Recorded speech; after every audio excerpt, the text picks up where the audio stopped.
श्रोतव्यादिषु यः परः। सबसे पहला शब्द उन्होंने बोला वाह। वरीयान एष ते प्रश्नः। उन्होंने कहा राजन तुम्हारा प्रश्न बहुत अच्छा है, बहुत श्रेष्ठ प्रश्न किया है तुमने, बहुत अच्छा प्रश्न है।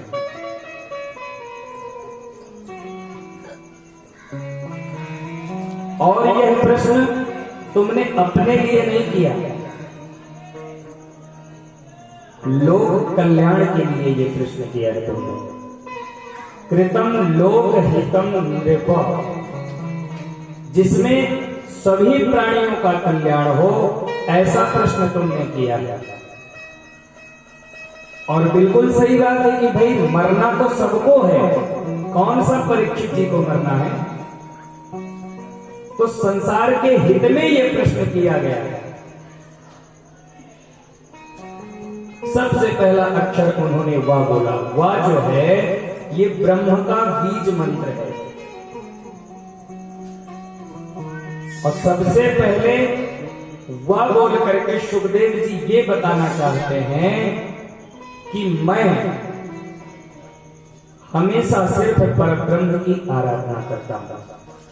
वो हमेशा भगवान के ध्यान में रहते हैं, हमेशा सगुण साकार ब्रह्म की उपासना करते हैं, निर्गुण निराकार ब्रह्म की उपासना करते हैं। तो सबसे पहले वह बोल करके वो ये बताना चाहते हैं कि मैं जो भी अब बोलने जा रहा हूं वह उसी परब्रह्म के बारे में, उसी परमात्मा के बारे में बोलने जा रहा हूं। भाई जैसा खाए रहोगे डकार भी वैसी ही आती है। तो अंदर पेट में जो होगा वही चीज बाहर आएगी। तो सुखदेव जी महाराज के पेट में हमेशा ब्रह्म का नाम उच्चारण, ब्रह्म का स्मरण धरा हुआ है। इसलिए उन्होंने सबसे पहला शब्द जो बोला वो वाह बोला। तो वाह से उन्होंने बता दिया कि मैं जो भी कहने जा रहा हूं वह उस परब्रह्म के बारे में है। आप जब रामचरितमानस पढ़ते होंगे तो उसमें तुलसी बाबा ने सबसे पहले लिखा वर्णानामर्थ संघानाम रसानाम छंदसामपि मंगलानाम च कर्तारो वंदे वाणी विनायकौ। वाह वाह वाह, सबसे पहले वाह का ही उच्चारण किया। और किस क्रम में? वंदे सबसे पहले छोटा वाह, फिर वाणी, फिर बड़ा वाह, फिर विनायक, फिर छोटी वी। तो वाह वाह और वी, वाह वाह से ही बोले। और जब रामचरितमानस समाप्त होते हैं तो अंतिम में लिखा गया है दह्यन्ति नो मानवाः। अंतिम में भी उन्होंने वाह का उच्चारण किया, मानवा। तो वकार से संपुटित है पूरा रामचरितमानस, ब्रह्म के बीज मंत्र से संपुटित है। तो हम ये जान लें कि जो रामचरितमानस है वह साधारण ग्रंथ नहीं है, उसमें उसी परमात्मा की, उसी परब्रह्म की चर्चा की गई है। तो सुखदेव ने भी जो पहला अक्षर बोला वो वाह का उच्चारण किया। उन्होंने कहा राजन आपने बड़ा अच्छा प्रश्न किया है और यह प्रश्न संपूर्ण प्राणी मात्र के कल्याण के लिए किया है। और आत्मविद सम्मतः पुंसाम श्रोतव्यादिषु यः परः, जो जिसके बारे में श्रुतियों ने गाया, वेदों ने गाया। और वेदों ने गा गा करके वेद जब हार गए, थक गए, तो उन्होंने बाद में कह दिया नेति नेति नेति।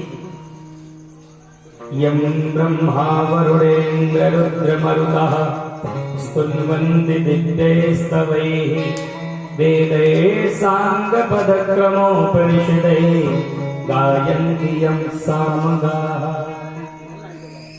जिसके गुणगणों का गान स्वयं वेद भगवान करते हैं,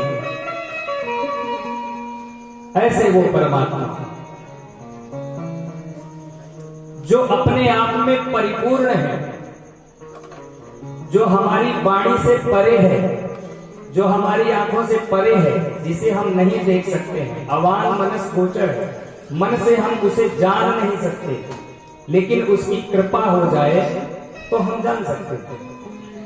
लेकिन जब तक उसकी कृपा नहीं हो तब तक हम उसे जान नहीं सकते। ऐसे परमात्मा परब्रह्म की आराधना स्वयं वेद भगवान ने की और उन्होंने बाद में कह दिया कि देखो हमने जितना कर दिया सिर्फ इतना नहीं है, ना इति, सिर्फ इतना नहीं है, it is still not concluded. अगर तुम सोचो कि सिर्फ इतने हैं तो इतना नहीं है, अभी और आगे निष्कर्ष है, इसका अंतिम नहीं है, ना आदि है ना अंत है। ऐसा सुखदेव जी ने बताया और सुखदेव जी ने कहा कि राजन आपने बड़ा अच्छा प्रश्न किया है और इसके लिए देखो मैं तुम्हें उपाय बता रहा हूं, तो क्या करना है, मरने वाले व्यक्ति को क्या करना चाहिए। उन्होंने कहा कि येन केनाप्युपायेन मनः कृष्णे निवेशये। बोले देखो भागवत सुनाने की जरूरत नहीं है, सिर्फ एक सूत्र बता देता हूं आपको, उतना ही कर लो कि येन केन प्रकारेण, जिस किसी भी प्रकार से मन को भगवान के चरणों में लगा दो, बस कल्याण हो जाएगा। अगर मन भगवान के चरणों में लग गया तो 7 दिन की बात छोड़ दो। एक राजा थे, खट्वांग नाम था, सूर्यवंश के राजा थे, उनकी आयु सिर्फ 1 मुहूर्त की थी।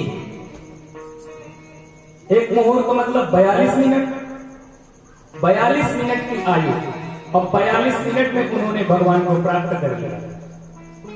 अब समझिए बात, मन की स्थिति है, ये कितनी जल्दी उन्हें पुकारता है, कितनी तत्परता से उन्हें पुकारता है, मन की स्थिति है। तो परीक्षित जब उन्होंने 42 मिनट में भगवान को प्राप्त कर लिया, 1 मुहूर्त में प्राप्त कर लिया, तो तुम्हारे पास तो अभी 7 दिन है। तुम कुछ मत करो, संसार की वासनाओं को छोड़ो और भगवान के चरणों में अपने मन को अर्पित करो।